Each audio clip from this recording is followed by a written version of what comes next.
Thank you very much for being present and available at the fourth installment of the Simon Phoenix Group webinar series. We've had more people log on, so thank you very much to all of those who are in attendance. I know the weather is probably a little nasty in your area. It's definitely been a bit of a challenge in the Toronto area this morning. So thank you very much to everyone who is in attendance.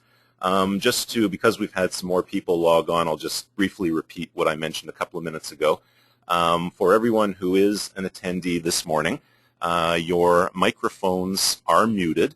So that means if you need to take a call or if a call comes through or need to have a conversation, feel free to do so. None of the other attendees can hear anything that's going on at your location. And so that way you for sure won't be disturbing anyone. So have no fear that way.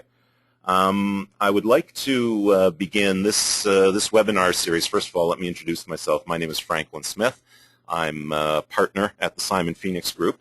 And the Simon Phoenix Group is a company in the Toronto area that's dedicated to providing data management consulting services and data application software support for independent schools and nonprofits. Our flagship product, Phoenix NP Complete, which I'll be showing you in a moment, has been receiving tremendous reviews from schools across the province.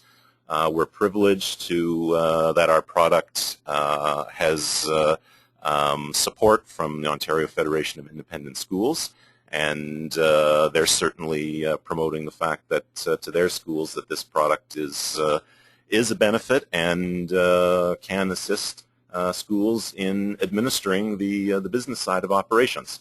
So without further ado, what I'm going to do is begin by taking you through the application, Phoenix NP Complete. And we're going to be focusing in on the staff HR management side of things. For those of you who have been in attendance at previous webinars, you'll recall that you can ask questions because audio is muted. We're not going to be dealing with questions in audio, but on your screen you'll see an area where you can actually type in questions. And feel free to type in questions as they come up in your mind. I will see them at my end, and at an appropriate break, I'll deal with the questions on the fly, as they say. So let's begin then.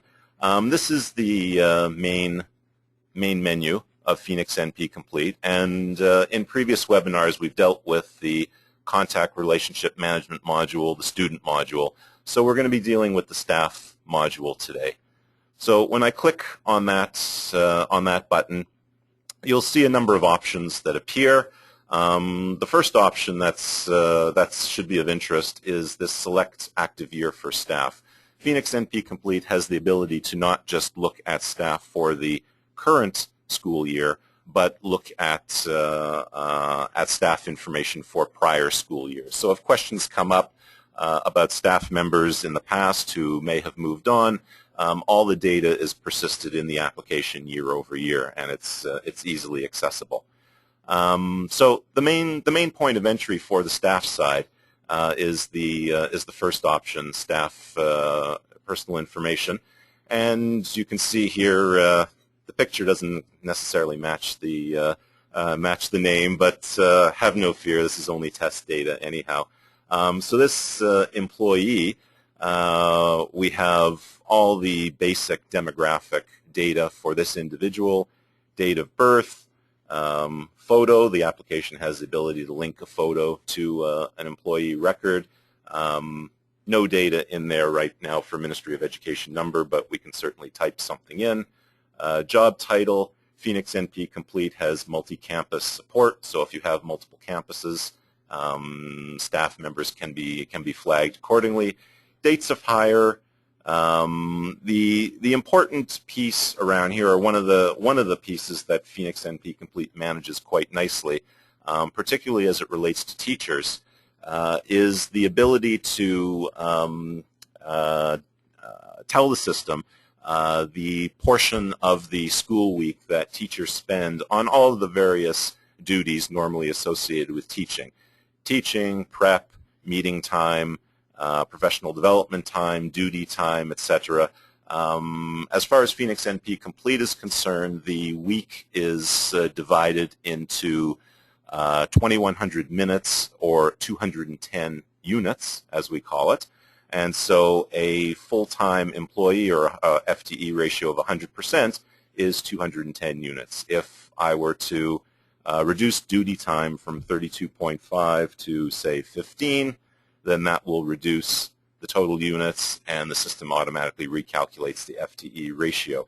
This comes in handy because Phoenix NP Complete also maintains a teacher salary grid based on the provincial public sector teacher two-dimensional grid, years of experience, and level of education. And you can see that data here. So category 1 through 7, and years of experience 0 through 10. So as I change that, the system will update the salary and do all the math to let you know what the actual salary is, and it does the math further by determining semi-monthly, daily, and hourly rates as well. So that's the basic information on this main screen. There's also contact management information in terms of telephone and email addresses, and the system can accommodate any number of email addresses, and you can see the various telephone information that's available for saving there. Also of importance from an HR management perspective is the ability to add notes. From time to time, there's going to be, from a management perspective, there's going to be meetings with staff members, and so it may be important to maintain notes on those meetings, and the system will automatically date and timestamp any note that's entered, and the system will also allow you to link into that record a data file, say a Word letter, or something else, or a PDF. So we can add that in there, and as you can see, when you hover over it, the mouse turns into a little pointer. So if I was to click on that, that would then open up that document. In this case, it's a PDF. So it's an easy way of managing your communication with staff. And you can see the system also updates this button by putting a little 1 in there to tell you that there is 1 note on file for this individual, and that pointer, that counter will update automatically for each additional note that's entered. Also of importance, you can see, first of all, you can see there's a fairly easy to use search capability here. I have limited data. This is test data, so I'm not going to do a test. I'm not going to do a search. But you can see we have 2 staff members here. But if I actually, if I just type in person's name, you can see everything that matches those characters comes up in this window. You can double-click on it, and the system will automatically take you to that record, and you can see the same data for that individual as well. So I'm just going to leave this screen for the time being because I want to show you one of the other key areas of functionality that is important from a school perspective, and that Phoenix NP Complete deals with quite nicely, and that's the substitute and absence submenu. From a school perspective, probably one of the most time-consuming and labor-intensive things to manage is tracking staff absences and substitute teacher usage. We recognize this because the Simon Phoenix Group, yes, has 25 plus years of professional software development experience behind it, but we also understand the independent school and education business We also have 25 plus years of management consulting experience.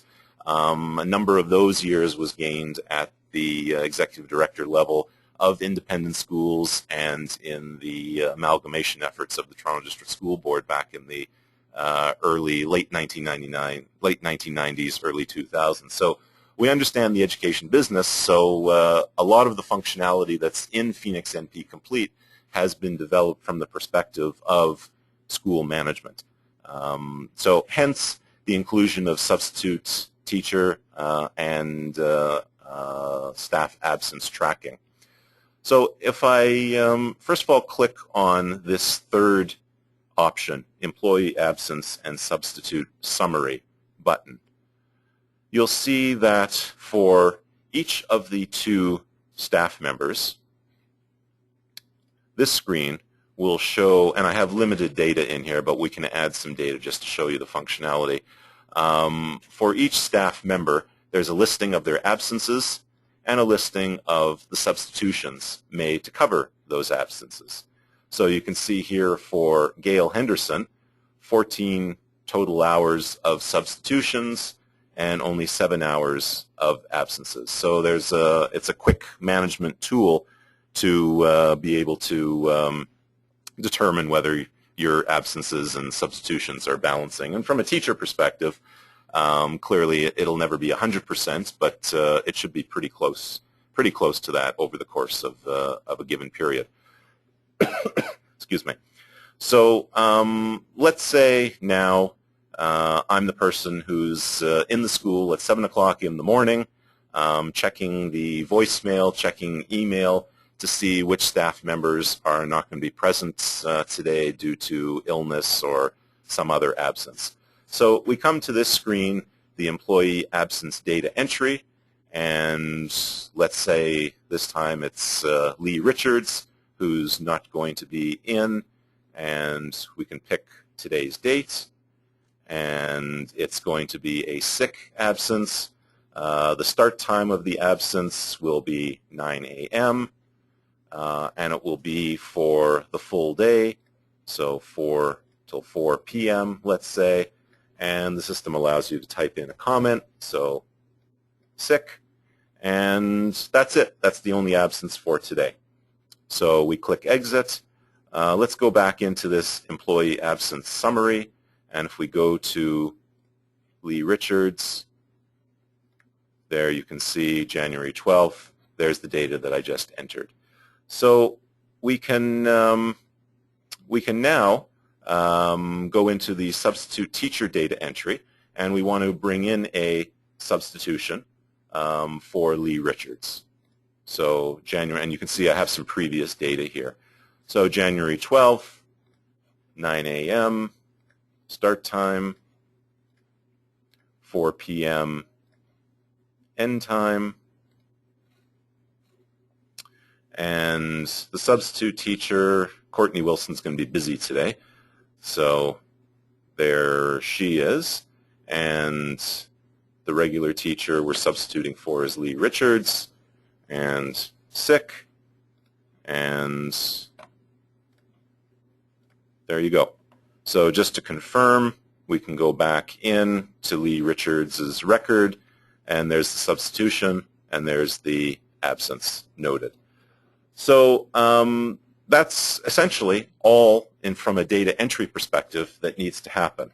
And from all of that data that gets entered on a daily basis, day by day, week by week, that then will allow you as administrators or the administrator of your school to run reports and manage what needs to happen on a fairly efficient, pretty efficient basis.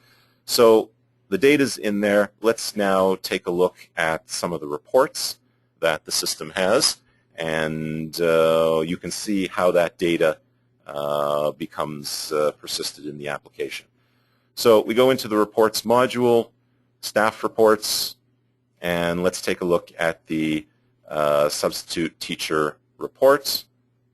And we entered the data for January, so I'll start at the first of the month, and we'll go till the end of the month, but I could have just as easily left it today. Print preview reports, and there's the report. So there's Lee Richards substituting for Gail Henderson, and there's some math that the report does, a whole bunch of different math. If I had substitution rates in here, hourly rates for this individual, you'd see that that information also in terms of dollars. That data just doesn't happen to be there because this is test data.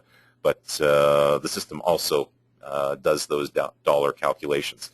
And here's the data that I just entered for the substitute Courtney Wilson, and you can see the system has performed some calculations based on that as well.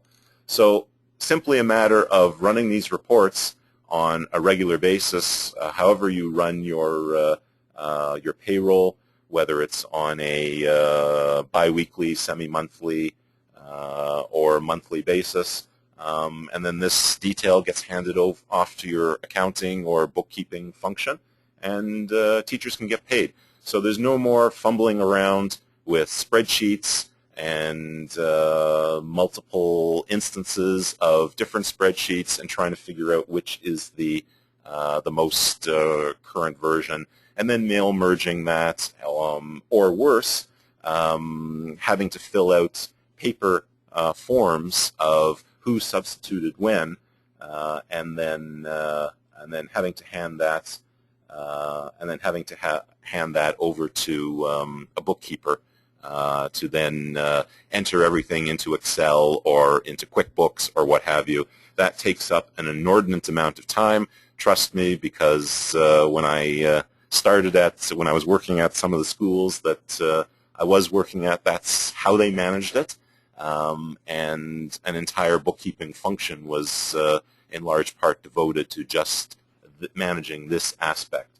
And once this application was brought into our clients, bookkeeping time was now being spent on more value-added things rather than tracking substitute teachers in a very laborious manner.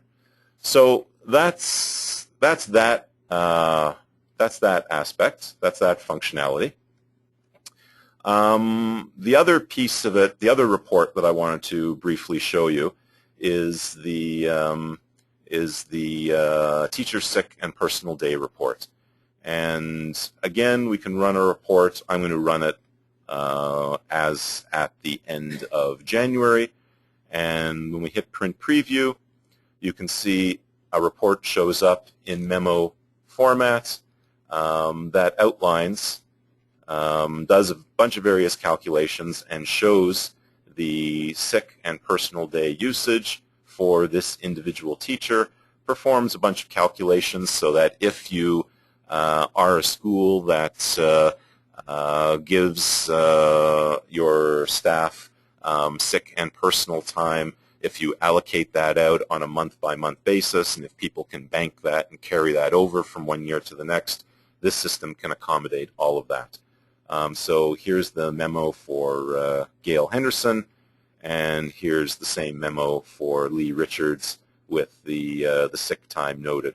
So you can see that entering data in one location in the system was enough to drive all of these various reports. So there's no further intervention that's required by the user. Once data gets entered, it's there to be used. We have a couple of questions, so I'm going to deal with those now. It's 10:25, so again, I want to be cognizant of time. One of our attendees has asked a question, how to set up a staff member in the system. So let me show you how to do that. That's a great question. Let's just go back. From the perspective of Phoenix NP Complete, anyone who has any kind of relationship with your school and who is not a student is considered a contact. We treat students differently because students have parents, students have siblings, and so students are treated differently because they have a whole host of data that needs to be accommodated separately. So a staff member, a parent, a donor, an aunt, uncle of a student, anyone like that is considered a contact. So in order to enter a new staff member, we go into the contacts module, and the very first option here, contact information by contact name, we click on that button, and you can see here the main point of entry for entering contacts. So we can click this Add New Contact button, and the system refreshes the screen and allows us to enter a new contact. So I'm going to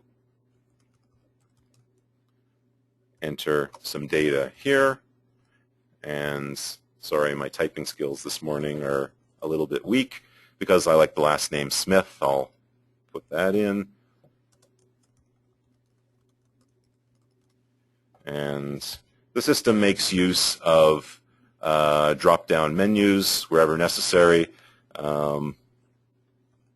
Whoops, sorry.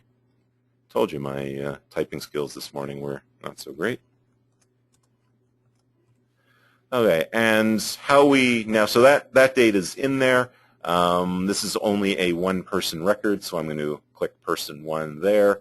And how we designate this individual as a staff member is through this contact relationship feature. So we click the drop-down menu, and you can see a whole host of different relationship types, and we are going to call this person a staff person. And there you go.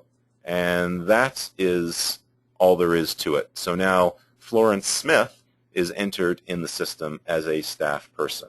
So when I click Exit, and when I then go to the staff module, staff personal and salary information, there's Gail Henderson, there's Lee Richards, and there's Florence Smith. And so now we can begin to enter the staff-specific data related to Florence Smith. And so really it's as easy as that. So I hope that's answered that question nicely and succinctly as possible. We do have another question, and that is transferring staff data from one year to the next. As you may have guessed, Phoenix NP Complete does have a concept of time. It tracks academic school years from one year to the next. The system is currently configured for the 2010 school year. At the end of a school year in the July or August timeframe, just before the start of the new school year, Phoenix NP Complete has a process whereby the database is rolled over or prepared for the new school year. So what that means is any data that is school year dependent will then be prepared for the new school year. Clearly, first and foremost amongst that is student data. Students are migrated from one grade to the next year over year, but also staff. Staff are migrated from one year to the next. Staff members may decide to come back next year. Staff members may not come back next year. So Phoenix NP Complete in the Utilities module does have functionality to roll the database over from one year to the next. And it's this option here on the utility screen, Rollover Database to New School Year. We click that button, and the very first thing you see are the students. And again, this is test data, so I have limited data in here. The students, they're all currently grade 2 students. They're going to be coming back next year as grade 3. Great. We select all. Those are all flagged. We then click the Proceed button. The system responds by telling us that we're going to be rolling over 3 students. What this screen is meant to do, it's blank because we have limited data in there, but for graduating students, students who have reached your highest grade and therefore won't be returning next year, or for any students who are flagged as withdrawn, this screen allows you to then move those student records into contact records. So it's a very nice way of being able to keep track of your students. Your students are now no longer going to be in the student module, but they will now show up in the contact module either as alumnus students or as former students. So if there were data here, the system would show you the data. You could enter the school that those students are now moving to for record-keeping purposes, and then click the Proceed to Staff Rollover button, which I'll do now. The system responds by telling me that we're converting 0 students. Continue, and here are the staff members who are now going to get rolled over from one year to the next. And again, you can see their current grid position, rollover grid position. If someone has a grid position of less than 10, and therefore they're going to now earn their next year of experience, the system will automatically bump that up one level. So if Gail Henderson had been not a 6'10", but a 6'6", going into next year, the system would respond by saying she is now going to be a 6'7". So again, that's automatically done for you. We can select all and then proceed to salary grid update, and this now gives you an option to modify your teacher salary grid.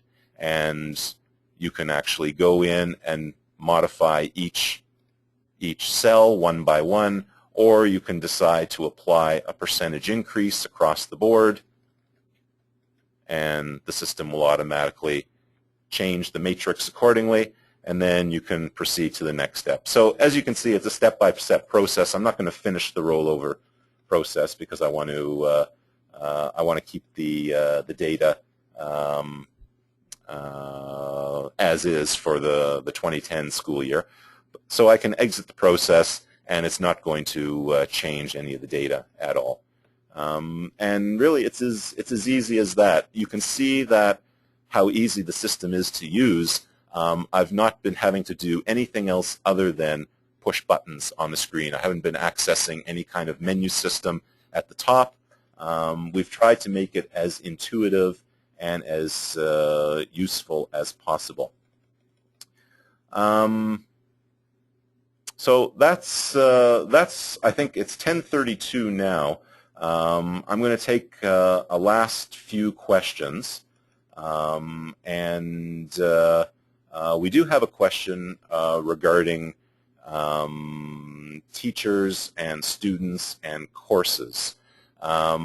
Just wanted to mention that you don't see it in this version because this is a demo version of the software, but we do have an upgrade which we are now marketing to prospective clients and to our existing clients, and that is courses functionality, whereby you can define courses for your school, assign students to those courses, and assign teachers to those courses, which is being used first and foremost to support parent-teacher conference functionality. Lots of schools, certainly schools, any schools that are clients of ours, run parent-teacher conferences. Depending on the size of the school, those could be fairly straightforward to manage by hand, but if you get any more than 50 students, managing those by hand and setting meetings with students and with teachers and parents can become quite daunting. So a number of our clients are using web-enabled student parent-teacher conference registration systems that allow parents to log on to your school's website and access an online meeting scheduler where they literally just see their own children and they can click on the students that click on the teachers that their students have and set up appointments with them. So Phoenix NP Complete can drive the data that those systems need in order to set up those systems, and we do it almost completely automatically using Excel spreadsheets. So that's a nice use of that application. In the second quarter of 2011, we're going to be introducing a report card module as well. So that's the other important use for the course's functionality. So another question that has been asked is ONSYS support. Yes, we do have ONSYS support for staff. Oh, my apologies. I clicked the wrong button there. Let me just get the application up again. It's always good not to hit the exit button if that's not what you want to do. Okay, so click the Utilities module, and you can see here there's an ONSYS menu where we provide ONSYS data support for both students and staff. If I click on the staff button and request staff data as at October 31st, and it will show me the staff that I have here. There's limited data because there's simply, from an elementary school perspective, there's limited staff information that ONSYS needs to see.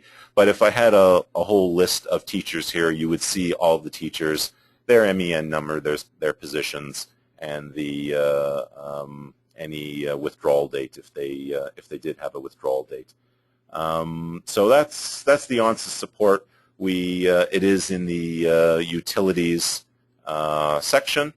And there's ONSYS support for students, but we're not dealing with students right now. So I have time for one final question, and I see a few questions here. Let me see. I've dealt with most of them, I think. There is one question about if a teacher is also a parent, if Phoenix NP Complete handles that. And yes, Phoenix NP Complete is a robust system in the sense that it can handle a lot of situations that certainly spreadsheets can't, but certainly other applications may have difficulty handling. We can certainly handle situations where, for instance, on the student side, if you have a student that has a split family, let's say, where the parents are separated or divorced and aren't living together, then we can certainly handle that situation from a data perspective. We can also handle the situation where a staff member may also be a parent, and we advise our clients to maintain separate staff records. So that means that if an individual happens to be a parent, then they would have a parent record with a separate contact number, and they would also have a separate staff record. This becomes important because Phoenix NP Complete is a school system. On the contact side, each contact record can accommodate up to 2 individuals. So if a person is married, and if there are 2 individuals on that contact record, if one of them happens to be a staff member, you don't want the other person to be considered a staff member as well. So we advise our clients to maintain separate staff records in that regard. So it's 10:38. I think I'm going to stop there. I don't see any other questions on the table. So I'm going to thank everyone for being in attendance. Oh, sorry, we do have one other question with respect to cost. Phoenix NP Complete is, as you can probably see, a robust application. We have tried to cost our product to make it as affordable as possible to small and medium-sized independent schools. That is who we are targeting this product at.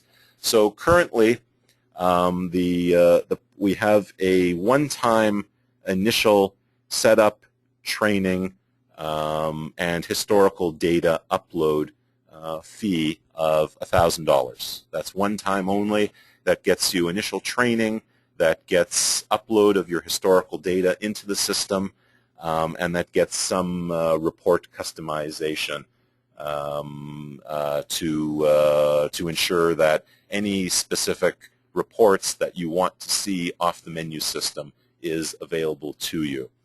From there, the product is licensed on an annual basis at the cost of $200 monthly. I see we do have, I think we have a couple of schools on board this morning who are members of OFIS, the Ontario Federation of Independent Schools.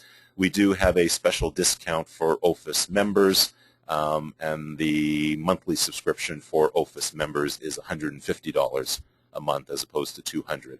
So there's an immediate $600 savings on an annual basis to OFIS members, which does make a difference. So that's the cost.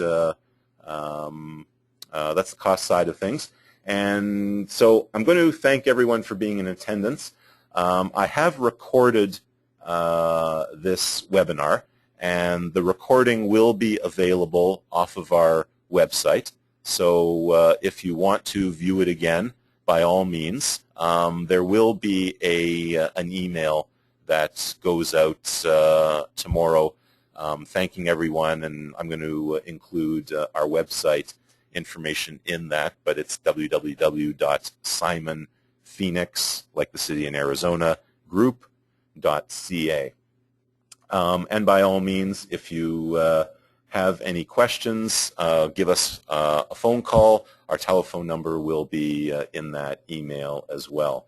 I'm just going to end by mentioning just quickly that you can see, I'm back at the main menu, you can see the system keeps track of who the current user is that's logged on. The system is a multi-user system, and that means that multiple users can access the application at the same time, and there is role-based security embedded in the system, so that means someone who needs to manage the staff side of things will have access to staff personal information, but anyone who does not need to see that or shouldn't see that data will only see the areas of the application that they have access to. So for instance, if you have a fundraiser or the person who manages or enters the data for staff absences, they don't need to see the staff personal information side, they just need to access the staff absence side, and the application handles that very nicely. So again, thank you very much for your attendance. I wish everyone well, and please stay safe and warm and dry. And as I said, if you have any questions, by all means, email, call. We're happy to arrange a more detailed individual webinar on other areas of the system if you want to see that in more detail. So thank you very much, and have a great day, everyone.